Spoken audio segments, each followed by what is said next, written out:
Hello, dear fellow students. Today, we are going to learn few things about one of the works of Edward Morgan Forster. It is India Again, which is also a part of his another work that is a novel, A Passage to India. So let's get started. Edward Morgan Forster was a notable novelist whose works primarily focused on portraying the perceptions and lives of the Edwardian middle class. He was closely associated with the Bloomsbury Group, a circle of intellectuals known for their progressive and humanistic views on society and culture. Forster visited India twice before his 1945 trip, once in 1912 and again in 1921. During these visits, he served as a companion and secretary to the Maharaja of Duas for a period. The essay mentioned focuses on his visit to India in 1945, where he reflects on his earlier experiences and compares them with his observations during this visit. It highlights Forster's profound fascination with Indian culture and society. Forster describes his journey from England to India in 1945, noting the stark contrast in weather as he left a cold, dreary England and arrived in sunny Rajputana, seeing the desert landscape from the plain. He mentions a brief stop near Jodhpur before arriving in Delhi, where he initially felt disoriented by the swift journey. Upon arrival in Delhi, Forster notes the disorganized nature of his reception due to arriving ahead of schedule with no one there to greet him. He describes his slow-paced ride through the bustling Delhi markets in a tonga, a horse-drawn carriage, experiencing the sights and sounds of the city as dusk falls and night sets in. Despite the initial confusion, Forster clarifies they were not lost as an Indian host eventually received them. He expresses his gratitude, highlighting his visit to the Great Mosque in Delhi, marveling at its architectural grandeur. Forster's emotional response reflects his deep affection for India after being away for 25 years. Forster details his purpose in India, attending a conference organized by the All India Center of the Pen Club, which brought together Indian writers and intellectuals. He describes the attendees as predominantly professionals from various fields and towns, many of whom he knew from previous visits or through mutual acquaintances.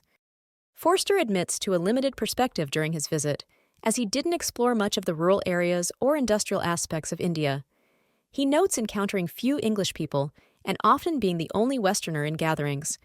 He reflects on these circumstances as defining his observations and experiences during his stay. Forster observes a significant shift in Indian society, a heightened focus on politics among Indians, which he believes overshadows discussions on art, social issues, and economics. He personally disagrees with this priority, viewing it as impractical. He notes that this political intensity has grown stronger compared to his observations from 25 years earlier. Continuing from the previous observation, Forster reflects on his interactions with Indian intellectuals regarding literature. He mentions how discussions on literary form and individual creativity did not hold their interest as much as literature that conveyed or inspired political ideologies. This contrasts with Forster's belief in the importance of artistic form and personal expression in literature. Forster comments on the external appearance of India, noting that from a train or car, the landscape appears largely unchanged over the years, marked by hills, rocks, bushes, ruins, and occasional flowers. He finds the scenery both monotonous and mysterious, with an occasional sense of foreboding or unease. Forster reflects somberly on the persistence of poverty and malnutrition in India. He acknowledges that despite the pleasant experiences he had during his visit, poverty remains an underlying issue affecting many. He expresses concern over the conditions he witnessed, such as rats in a labor camp in Bombay, highlighting the stark disparities in Indian society. He notes the growth of industrialization in India, observing cotton mills in Ahmedabad and smaller factories near Calcutta, often juxtaposed with natural landscapes like mosques, bananas, and palms. Forster includes a whimsical anecdote about a factory with an overhanging tree rumored to house a witch, which startles workers when its fruits fall on the roof. Forster reflects on the external appearance of India, asserting that it hasn't changed significantly from what he remembers.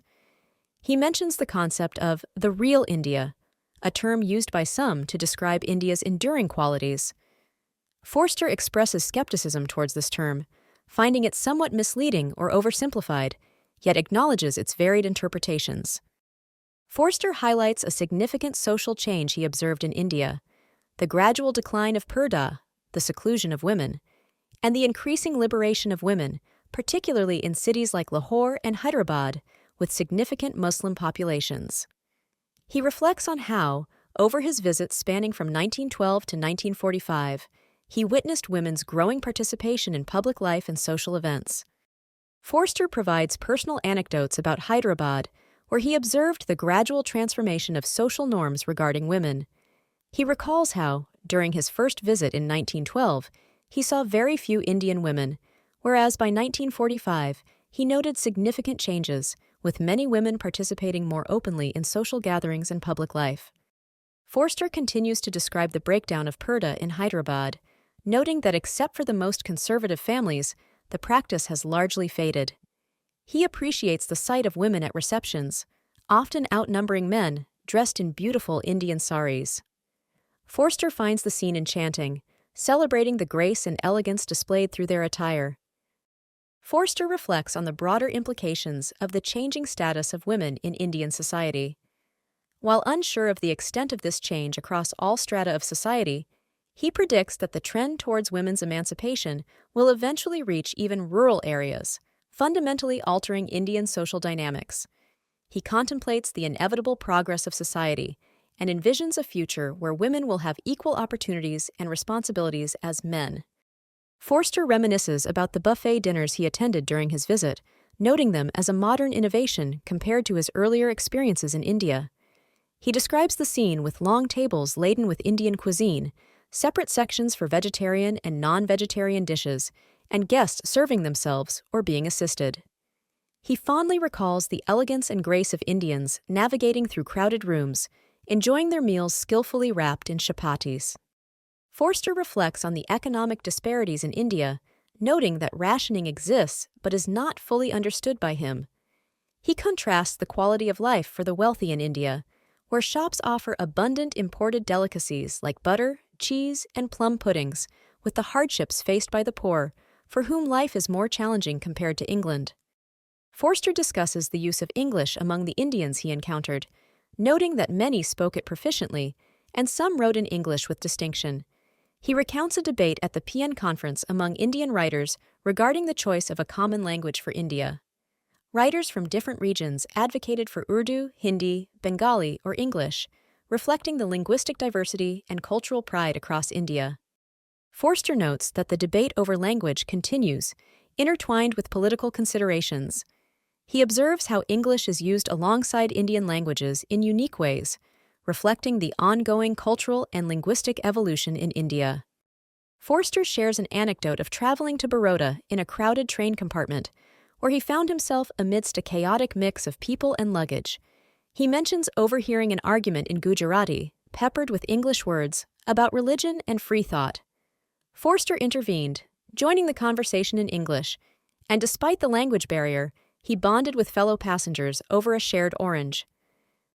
Forster reflects on the warmth and hospitality he experienced from Indians during his train journey. Despite initial suspicion in public interactions, he found that ordinary kindness and civility quickly broke down barriers. The shared orange became a symbol of camaraderie and mutual respect, leaving a lasting impression on him.